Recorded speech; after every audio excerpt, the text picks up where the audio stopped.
Dan biarlah ketika kami bersama-sama untuk membaca dan merenungkannya, lawatan Roh Kudus yang menjamah setiap kami, baik kami yang mendengarkan atau hamba-Mu yang akan menguraikannya. Biarlah kuasa-Mu yang dinyatakan, urapi setiap apa yang disampaikan. Biar apa yang disampaikan bukan yang ada di dalam pikiran, tetapi apa yang Tuhan ingin sampaikan kepada jemaat-Mu di tempat ini. Terima kasih ya Tuhan, berfirman-Lah kepada kami, sebab kami siap untuk mendengar. Dalam nama Tuhan Yesus Kristus kami berdoa. Amin. Jemaat yang dikasihi Tuhan, mari pada kesempatan pagi hari ini kita membuka bagian Alkitab kita sebagai dasar renungan kita dari Kidung Agung. Kidung Agung pasal 1 ayat 9 sampai dengan yang ke-17. Kidung Agung 1 ayat 9 sampai dengan ayat yang ke-17. Kita akan membaca secara bergantian. Saya membacakan ayat yang ganjil, nanti silahkan Bapak Ibu membaca ayat yang genap. Kidung Agung 1 ayat 9 sampai 17. Mempelai laki-laki dan mempelai perempuan memuji. Dengan kuda betina daripada kereta Firaun, kuumpamakan engkau manisku.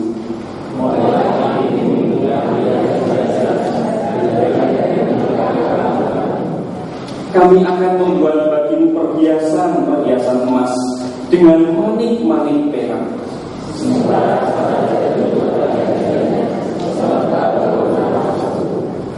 Bagiku kekasihku bagaikan sebungkus mur, persisip di antara buah dadaku.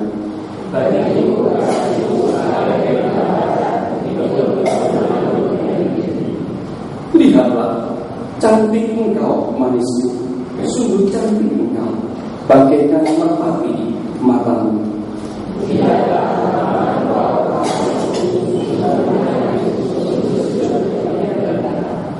Dari kayu aras balok-balok rumah kita, dari kayu eru papan dinding-dinding kita.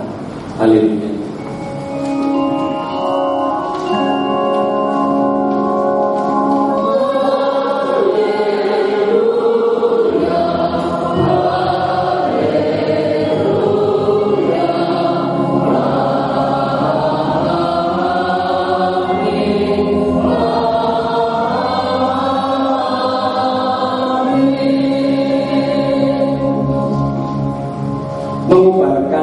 Cinta mula-mula.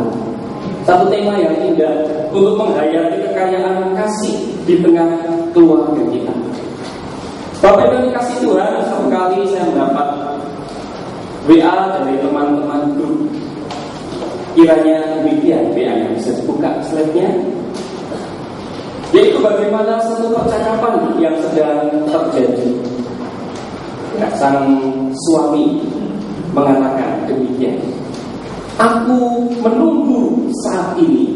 Istrinya menyambut, apa kau rela aku meninggalkanmu? Dikatakan, tentu tidak. Apakah kau benar mencintaiku? Kata istrinya, tentu selamanya begitu. Apakah kau pernah selingkuh? Tidak, aku tak mau begitu. Maukah kau memelukku? Ya, sayangku. Bapak Ibu, kalau ini disampaikan di tengah-tengah keluarga, waduh, rasanya suami istri nyes ya. Yang belum menikah atau 17 tahun ke bawah ya, tenang dulu ya.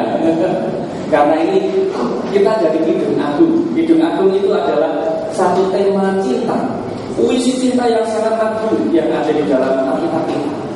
Nah Bapak Ibu, ini menjadi hal yang sangat indah untuk mengobarkan cinta melawan. Tetapi Bapak Ibu, kalau ini dibaca dari bawah, apa yang akan terjadi? Bisa minta tolong dibuka slide berikutnya, Pak. Dibalik ya sekarang. Ini istrinya dulu. Sayangku, ya, maukah kau memelukku? Jawabnya apa? Tidak. Aku tak mau begitu. Apakah kau pernah selingkuh? Tentu selamanya akan begitu. mencintaimu? Tentu tidak. Apakah kau rela aku meninggalkanmu? Aku menunggu saat ini. Nah, bahaya kan? Bapak yang dikasih Tuhan, ketika saya baca WA ini senyum-senyum sendiri, tapi ya kadang-kadang namanya WA, namanya berita di medsos, ada yang bisa kita tanggapi dengan baik, ada yang perlu dibiarkan aja. Karena kadang-kadang berita di WA itu gak jelas sumbernya, dan kadang-kadang bisa berita bohong dan malah membahayakan kita. Nah, Bapak Ibu, berbicara tentang memperkaya kehidupan di tengah keluarga, api kasih di tengah keluarga, api cinta di tengah rumah tangga, itu adalah api yang perlu dijaga adanya. Kalau hari ini kita bersama-sama mengumpulkan untuk mengobarkan cinta yang mula-mula, cinta digambarkan seperti api. Nah, lalu bagaimana ketika kita merenungkan dan menghayati bagian Alkitab dari Kidung Agung ini untuk menjadi kekuatan cinta bagi kita semua? Yang pertama, Bapak Ibu, mari kita belajar bersama dari Alkitab bahwa cinta itu kuat sekuat mau. Cinta itu kuat sekuat mau. Bapak yang dikasih Tuhan, kalau kita melihat Kidung Agung yang kita baca kali ini, sekali lagi kitab ini menjadi kitab yang kontroversial sejak lama sekali. Tetapi kitab ini menjadi kitab yang terhormat di dalam sinagoga Yahudi, yaitu tempat sembahyang orang Yahudi, dan juga di dalam gereja Kristen. Di Israel, kitab Kidung Agung selalu dibacakan ketika mereka mengadakan upacara perayaan Paskah Yahudi, yaitu di hari yang ke-8. Tetapi sayangnya di kalangan Kristen, kitab ini sangat jarang, bahkan minim sekali disampaikan di dalam khotbah-khotbah atau pembinaan iman di gereja. Ahli-ahli kitab dari kalangan Yahudi mengatakan bahwa kitab Kidung Agung itu seperti gembok yang terkunci.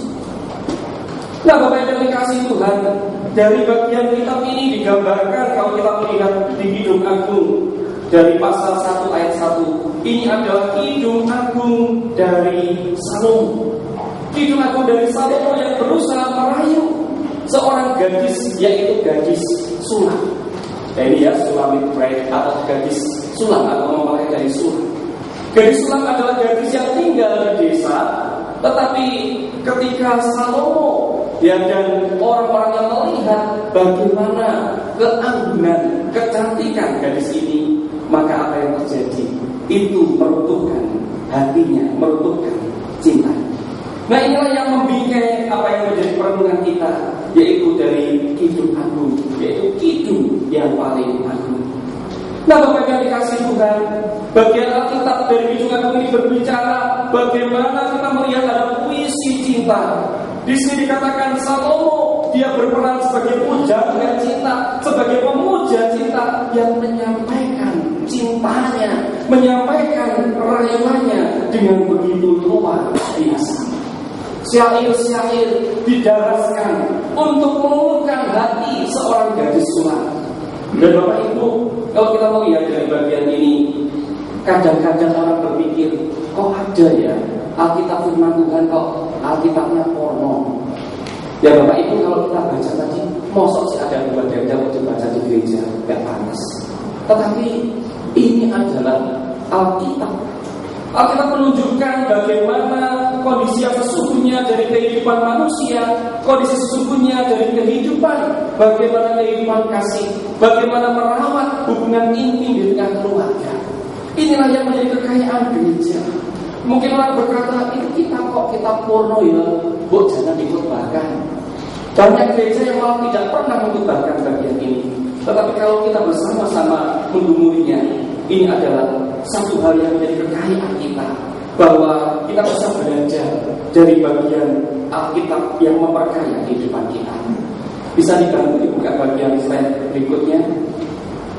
Bapak yang dikasih Tuhan, ketika kita melihat bagaimana bagian ini yang kita baca dari pasal 1 ayat 9 sampai dengan 17, bagian ini lagi bingkai ketika seorang gadis yaitu dia punya saudara-saudara dan dia punya kakak-kakak dan punya keluarganya. Tetapi apa yang terjadi? Mereka menyuruh seorang gadis ini untuk bekerja di kebun. Nah, Bapak yang dikasih Tuhan, ketika dia bekerja di kebun, ternyata dia bukan gadis yang dalam bahasa Jawa itu gadis yang ini, gadis yang serba takut. Dia tidak merawat kecantikannya hanya sebagai outer beauty yang ada di luar secara eksternal, tetapi dia merupakan gadis yang lincah. Dia bekerja dengan baik, dia bekerja dengan luar biasa.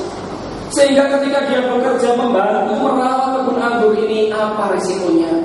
Kulitnya mulai menjadi seperti sawo matang dan menghitam.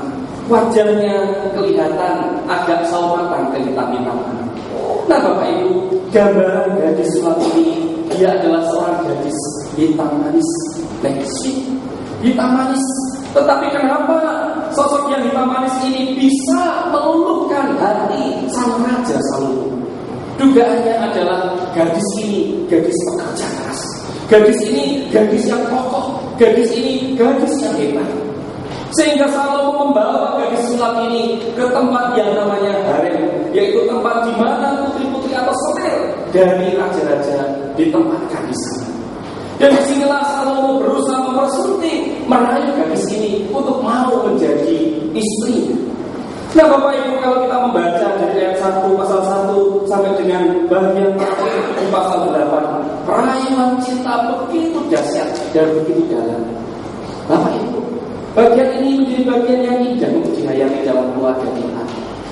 Nah, kalau kita berusaha membaca bagian ini dan mengertinya, Bapak Ibu, bagian ini bagian yang sangat kaya sekali. Ketika saya membaca bagian pasal 1 ayat 9 sampai 17, bagian ini semula saya juga menjadi awal untuk komunikasi yang baik dengan pasangan. Tetapi ketika saya membaca dari pasal 1 sampai pasal 8, ternyata saya kaget. Bahan yang sudah saya persiapkan tentang komunikasi yang baik harus dengan total saya rombak dan saya ganti. Kenapa?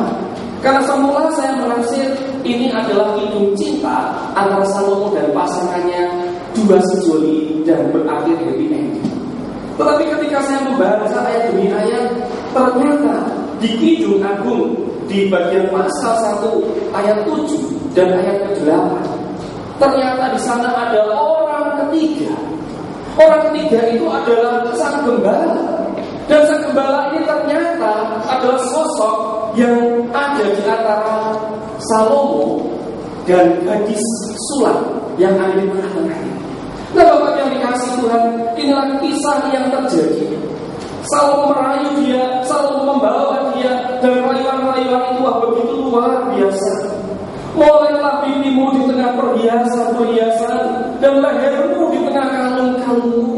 Dengan bahasa yang sederhana, wah cantikku, lehermu begitu indah luar biasa. Rambutmu terulek, waduh, maknanya saja. Rayuan-rayuan inilah kalau kita ingin melihat acara rayuan gombal, ya mungkinlah mirip-mirip kayak gitu. Bagaimana sosok yang ingin mengekspresikan cintanya, ingin membawa orang yang ada di depannya menjadi dambaan hatinya. Nah, Bapak Ibu, ini yang terjadi. Rayuan demi rayuan dilancarkan, rayuan demi rayuan diberikan. Dan apa yang terjadi? Ternyata serangan-serangan rayuan-rayuan Salomo tidak juga bisa meluluhkan cinta sang gadis. Apa yang terjadi sehingga gadis desa ini dia tidak mau meresponi apa yang disampaikan oleh Salomo? Bapak Ibu dikasih Tuhan, kalau kita melihat bagian ini seolah-olah ini dialog Salomo dengan gadis ini, tetapi kalau kita mendalaminya, justru di balik dialog ini sang gadis sedang menaruh jatuh cinta kepada sosok yang lain. Ketika Salomo berusaha membawa seorang gadis yang sudah punya pujaan hatinya, yang berusaha meruntuhkan dan berusaha mengalahkan dan mengalihkan cinta sang gadis dari sosok yang satu kepadanya, ternyata dia tidak berhasil. Rayuan-rayuan gombalnya gagal. Bahkan dia juga menyuruh orang-orang di sekelilingnya bagaimana permaisuri-permaisuri, bagaimana selir-selir untuk membantu meluluhkan hati Salomo Salomo itu pun tidak berhasil. Bapak yang dikasih Tuhan, kalau kita melihat di ayat yang ke-7, katakan demikian pasal 1, ceritakanlah kepadaku jantung hatiku, di mana Kakanda menggembalakan domba, di mana Kakanda membiarkan domba-domba berbaring pada petang hari. Karena mengapa aku akan jadi serupa pengembala dekat kawanan domba teman-temanku. Sang gadis rindu akan cinta dan kasih sayang dari sang penggembala.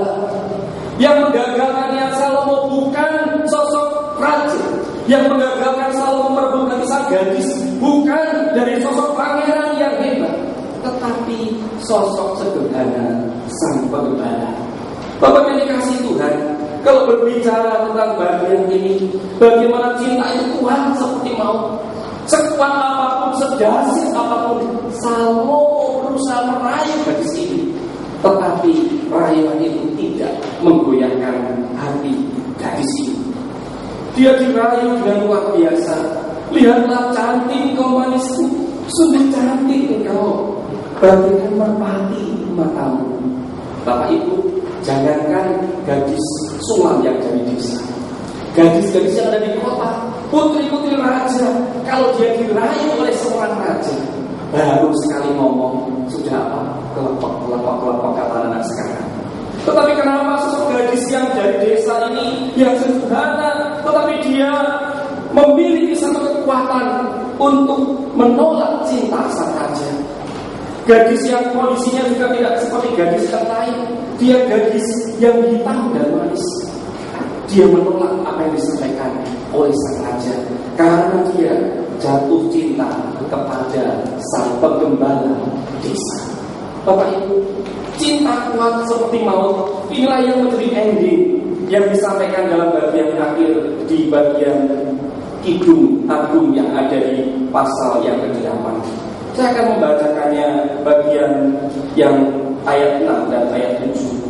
Taruhlah aku seperti materai pada hatimu, seperti materai pada lenganmu, karena cinta kuat seperti maut, kegairahannya tinggi seperti dunia orang mati. Nyalanya adalah nyala api, seperti nyala api Tuhan. Ending dari bagian ini Bapak Ibu, akhirnya Salomo mau tidak mau harus mengakui bahwa rayuannya gagal, dan dia belajar bahwa cinta itu kuat seperti maut.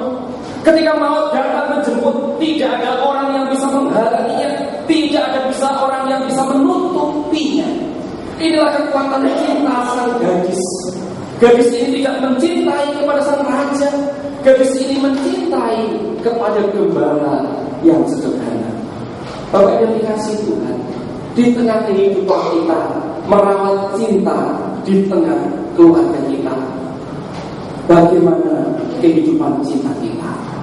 Adakah saat ini cinta kita berkobar-kobar kuat seperti cinta gadis sulam kepada sang gembala? Cinta yang tidak tergoyahkan, cinta yang tidak tergantikan ketika melihat sosok yang lain yang lebih ganteng. Inilah cinta yang sangat luar biasa, cinta yang sangat kuat seperti maut, cinta yang tidak bisa terhalangi, cinta yang tidak bisa ditutup-tutupi, cinta yang tidak bisa diganti-gantikan. Adakah kita punya cinta yang seperti ini? Biarlah di bulan keluarga ini, ayo kita merawat cinta kepada pasangan kita. Ayo kita sirami kembali tanaman cinta bersama-sama, menghayati cinta Tuhan di tengah kehidupan kita. Salomo sang raja yang sangat kuat tidak bisa menaklukkan hati gadis itu. Dia bisa memenjarakan gadis itu di sebuah istananya, tetapi dia tidak bisa memiliki cintanya. Yang kedua Bapak Ibu, bagaimana kita mengubarkan cinta mula-mula? Bisa dibantu dibuka slide berikutnya, yaitu bahwa cinta itu kuat dan tidak dapat dibeli dengan harta. Cinta itu kuat dan tidak dapat dibeli dengan harta. Ketika rayuan disampaikan dan dikatakan bahwa di sini kekasihku itu adalah kekasih yang menggunakan perhiasan di lehernya, dan selir-selir raja mengatakan, kami akan membuat bagimu perhiasan emas. dengan manik-manik dari perak. Maka apa yang terjadi? Bisa dibuka bagian slide berikutnya. Ketika sang gadis yang dibawa ke harem ini, sang gadis itu dia ternyata rindu kepada kekasihnya. Sang gadis itu rindu untuk datang kembali ke padang pengembalaan mencari kekasihnya. Sang gadis itu ketika punya kerinduan seperti itu, ternyata Salomo tidak mengizinkannya pergi. Salomo berusaha untuk terus merayu dan menaklukkan gadis ini untuk menjadi istrinya. Tetapi apa yang terjadi? Gadis ini tetap bertahan, dan Salomo dan dayang-dayangnya dan permaisuri dan seterusnya dia mengingatkan, engkau akan diberi perhiasan yang lebih lagi dari apa yang kamu kenakan di lehermu. Bapak Ibu, dalam bahasa yang sederhana, gadis ini ditawari, kalau engkau mau menikah dengan sang raja, semuanya bisa engkau miliki, semuanya bisa engkau dapatkan. Tetapi apa yang terjadi? Sang gadis ini dia tidak terlena oleh harta. Dikatakan dalam bagian ini di ayat yang ke-8 pasal 1, jika engkau tak tahu gaya cerita di antara wanita, ikutilah jejak-jejak domba dan gembalakanlah anak-anak kambingmu dekat perkemahan para gembala. Bapak yang dikasih Tuhan, bagian ini menolong dan mengingatkan bahwa cinta yang sejati adalah cinta yang agung, cinta yang kudus, cinta yang tulus, cinta yang tidak kedua. Inilah cinta sejati. Dan inilah yang membuat bagaimana sang gadis akhirnya, gadis sulam berbicara di pasal 2 ayat 7. Dikatakan demikian, kusumpahi kamu putri-putri Yerusalem demi kijang-kijang atau demi rusa-rusa betina di padang. Jangan kamu membangkitkan dan menggerakkan cinta sebelum diingininya. Dan ini diulangi lagi di pasal 3 ayat yang ke-5. Bapak yang dikasih Tuhan, cinta ternyata tidak bisa ditaklukkan dengan ketampanan. Cinta tidak bisa ditaklukkan dengan kekayaan. Cinta tidak bisa dibeli oleh harta sebesar apapun. Bapak yang dikasih Tuhan, di saat banyak orang mengorbankan cinta mula-mula demi mendapatkan harta, tahta, kuasa dan gemerlap dunia, gadis sulam ini memilih jalan yang berbeda. Pemudi desa yang hitam manis ini, dia menolak semuanya itu, tetapi dia memilih sosok sederhana, yaitu sang gembala. Bagi dia yang utama adalah bagaimana merawat bunga-bunga dan benih cinta itu sehingga membuat hidupnya bahagia. Kebahagiaan tidak diukur oleh materi, oleh kuasa, dan oleh gemerlap dunia. Inilah yang menjadi pilihan hidupnya. Baginya kebahagiaan tidak terbeli kalau dia tinggal di sarang emas istana raja. Karena cintanya bukan untuk sang raja, cintanya kepada sang penggembala. Rayuan cinta dari sang raja dan selir-selir istana tidak berdaya membeli cinta gadis sulam ini. Di pasal 8 ayat 7 bagian ini mengingatkan, air yang banyak tak dapat memadamkan cinta, sungai-sungai tak dapat menghanyutkannya. Sekalipun orang memberi segala harta, benda rumah harta bendanya, harta benda rumahnya untuk cinta, namun ia pasti akan dihina. Sang raja yang memiliki semuanya, sang raja yang punya segalanya, ketambahan, kekayaan dan banyak hal, akhirnya dia dipermalukan karena tidak bisa memperoleh cinta itu. Bapak Ibu, inilah bagian jujur dari kitab yang kita baca Kidung Agung. Bagaimana sosok kehidupan sang raja yang berusaha mengambil cinta seseorang, tetapi cinta itu ternyata menjadi cinta yang mendominasi, cinta yang menguasai. Tetapi cinta yang seperti itu sesungguhnya cinta yang tidak bisa menumbuhkan kebahagiaan. Ketika gadis ini dia memilih untuk meninggalkan istana raja, akhirnya selalu mengizinkannya, dan terjadilah dialog berikutnya, drama cinta sang gadis sulam dengan pemuda gembala idaman. Nah, Bapak yang dikasih Tuhan, mari kita bersama-sama ketika belajar dari bagian ini, kita belajar mengobarkan cinta mula-mula. Bisa dibuka bagian slide berikutnya. Ketika masih pacaran, ketika menikah di awal-awal, biasanya kekuatan cinta itu sangat luar biasa. Gairah-gairahnya seperti bara api yang sangat membara. Ya kemana-mana berdua, bergandengan tangan, rangkulan, saling memuji, saling memuja. Kata-kata yang disampaikan indah sekali puitis. Ya tadi dikatakan matamu bagaikan mata merpati. Tapi jangan kalau sudah menikah, ya ketika kesanjung, matamu, nah, ya itu kadang-kadang seperti itu. Ketika awal-awal ya kekasihnya dia sedang masih pacaran atau sudah menikah di awal, kekasihnya jatuh langsung tampani. Ketika kesandung dia jatuh, waduh, kue kok bolak-balik kayak gini, harus hati-hati gitu. Kata-kata cinta dan bagaimana kekayaan cinta, ayo terus kita munculkan. Ketika saya mengambil satu gambar yang meminjam dari Mbak Google, ada gambar dua sosok, yaitu Mak-mak dan Engkong-engkong, pasangan yang sudah sepuh, sudah senior. Tetapi yang menjadi sorotan saya, mereka bisa mengekspresikan cintanya, mereka bisa mengobarkan cinta. Kalau orang katakan kalau masih menikah, masih muda ya, itu gelora cintanya terus-menerus ya, artinya saling bersautan. Makin lama makin kenal. Bagaimana kalau tidur, suaminya ngorok, istrinya ya ada yang apa ya, kalau orang bilang ada yang ngeces, ngiler, macam-macam. Nah itulah kehidupannya. Bu Dewi ini paling jengkel sama saya, karena saya ini kalau tidur ya hampir sering pasti ngorok. Jadi meskipun badannya kecil tapi ini suara bassnya ini keluar. Nah sering jengkel. Ketika waktu kami masih di Nunukan pelayanan di sana di Kalimantan, kami ada seperti sidang sinode beberapa hari. Ketika waktu itu Bu Dewi di rumah dan saya berangkat ke Makassar, Bu Dewi kehilangan suami. Kok ada yang hilang di rumah ini? Apa yang hilang?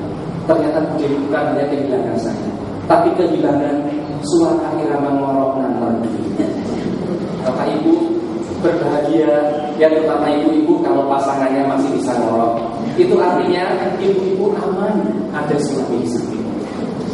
Ya dan bapak-bapak, ayo kita rawat keluarganya ya. Bapak Ibu dirawat, artinya ada kasih yang menemani. Itulah dinamika dalam keluarga, itulah kekayaan dalam keluarga yang tidak bisa kita ngomong, wah kalau aku tahu gitu kamu ngorok ya tak pulangkan kamu ke rumah orang tua. Bapak Ibu, merawat cinta yang murah-murah, mari kita kobarkan cinta, dan bukan sebaliknya mengorbankan cinta. Ketika zaman ini zaman orang semakin materialistis dan hedonistis, yang dipuja adalah harta, cinta dikorbankan dan harta didapatkan. Semuanya bisa dimiliki, itu benar, tetapi kebahagiaan di hati tidak bisa dibeli. Bapak Ibu, kenapa di zaman ini, kenapa di tengah-tengah selebritas yang ada yang sering kita lihat di media-media, mereka mengalami satu kenikmatan yang luar biasa menurut kita. Mereka mencari pasangan-pasangan yang punya kekayaan-kekayaan yang melimpah, bahkan mengorbankan cinta. Mereka mendapatkan harta, mereka mendapatkan popularitas, banyak yang mendapatkannya. Tetapi ketika pernikahan yang dibiayai dengan begitu sangat mahal, begitu sangat dahsyat nilainya, tetapi tidak lama kemudian rumah tangga itu menjadi rapuh. Kenapa? Karena di dalam rumah tangga itu sudah kehilangan yang namanya cinta. Cinta inilah cinta yang tidak bisa dibeli. Cinta inilah cinta yang abadi. Cinta itu akan ada di dalam diri kita, dan cinta itu tidak bisa dibohongi. Yang menjadi pilihan kita, apakah kita akan merawat cinta kita kepada pasangan kita, atau sebaliknya malah kita mengasihi dan mencintai orang lain. Mari kita mengobarkan cinta di tengah keluarga, karena kebanyakan keluarga terlalu sibuk sudah bekerja. Semula bekerja untuk bisa memberikan kecukupan kepada pujaan hati yang dicintainya. Tetapi ketika bekerja terlalu capek, ketika bekerja terlalu lelah, sementara istri di rumah juga sudah capek bekerja ngurus rumah tangga, Ya kalau dikatakan istri itu bekerja nggak ada habisnya, bangunnya awal jam 4, jam 5 sudah bangun, nyiapkan masakan untuk suaminya makan, kerja keluar kota, lalu suaminya pulang, capek tidur, sudah tidur, istrinya masih resik-resik, masih menyelesaikan banyak hal. Bapak ini kasih Tuhan, ketika kehilangan akan pujian, kehilangan akan apresiasi, kehilangan akan kekaguman, maka yang terjadi hanyalah kita memiliki cara pandang yang sudah berbeda. Kita hanya berbicara soal realita yang menurut kita itu realita yang betul, padahal kita tidak mengisi kasih dalam keluarga. Yang muncul tinggal tuntutan, yang muncul adalah tinggal bagaimana kita. Aku ingin kamu seperti ini, aku ingin kamu seperti ini. Bukan sebaliknya. Aku mau berubah. Aku akan ingin dan lebih membahagiakan engkau. Bapak yang dikasih Tuhan, belajar dari hidup aku. Mari kita menghidupkan kembali kasih di tengah keluarga kita. Belajar dari hidup aku. Mari memuji pasangan kita. Mungkin kita tidak biasa dengan cara ini, tapi mari kita belajar. Minimal belajar berterima kasih. Pagi-pagi disiapkan dengan kopi. Ya terima kasih istriku. Pagi-pagi bangun tidur sudah ada aroma yang membuat hidup ini merasa wah manis, dan ketika diminum rasanya hangat. Sampaikan terima kasih, saling memuji satu dengan yang lain. Dan jangan sebaliknya, jangan memuji pasangan orang lain.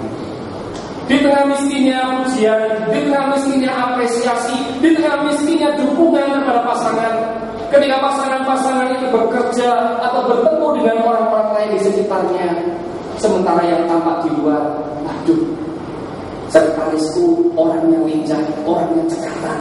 Ini temanku kuliah, kok orangnya kok hebat, bisa tak ajak diskusi karena dia pikirannya bisa berkembang, sementara istriku nggak tahu apa-apa. Ketika kita bekerja dan melihat banyak realita di lapangan, kadang-kadang rasa cinta kita bisa luntur, mata kita bisa dialihkan dari istri kita kepada orang lain. Demikian juga para perempuan. Ketika melihat kondisi suami yang ketika pulang hanya marah-marah, yang pulang hanya menuntut, yang terjadi ketika ada orang-orang yang di sekitarnya, entah itu drivernya, entah itu tukang potong rumputnya, maka dia begitu bisa serta-merta jatuh cinta. Kenapa? Karena dia sudah kehilangan pengakuan, karena dia kehilangan pujian, karena kehadiran dirinya sudah tidak dianggap sebagai sosok idaman di tengah keluarga. Bapak yang dikasih Tuhan, mari kita belajar untuk mengobarkan cinta di tengah keluarga. Dan dari kitab ini kita juga diingatkan untuk mengobarkan cinta di dalam ikatan yang namanya pernikahan yang kudus. Inilah bagian yang disampaikan di sini, bahwa diingatkan ketika Salomo meraih gadis ini menolak, tetapi gadis ini akhirnya di akhir cerita ini dia bersama dengan sang gembala, dia menikmati kekayaan kasih cintanya di dalam pernikahan yang dikuduskan oleh Tuhan. Karena sesungguhnya Tuhan sendiri yang menciptakan pernikahan, Tuhan sendiri yang menciptakan keintiman, Tuhan sendiri yang menciptakan seks untuk dinikmati di tengah keluarga dan kekayaan kasih karunia yang ada. Bapak yang dikasih Tuhan, mari kita mengorbankan cinta dan bukan mengorbankan cinta. Selamat merawat dan menumbuhkan cinta di tengah keluarga. Tuhan Yesus memberkati kita semua.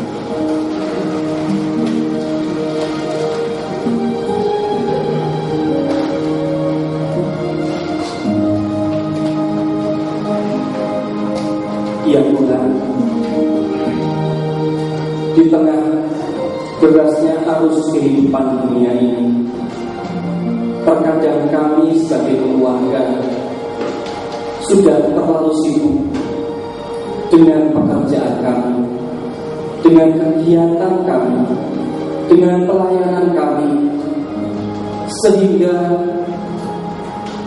benih-benih cinta di tengah keluarga kami mungkin saat ini sedang layu karena kami kurang menyiraminya. Tuhan, ketika kami memasuki bulan keluarga, biarlah kami belajar merawat cinta di tengah keluarga kami,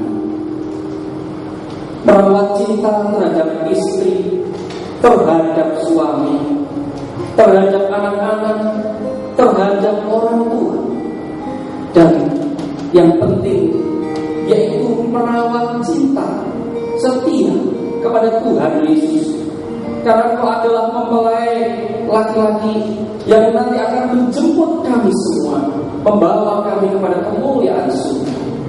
Tuhan, mampukan kami semua di tempat ini untuk boleh belajar mengokohkan cinta yang kuat seperti Maut, dan kami juga belajar mengokohkan cinta yang tidak terbeli oleh harta apapun.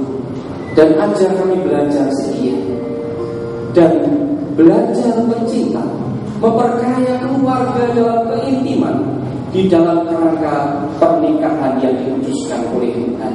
Karena itulah yang dirindukan oleh Tuhan. Berkati semua jemaatku di tempat ini, dalam nama Tuhan Yesus Kristus kami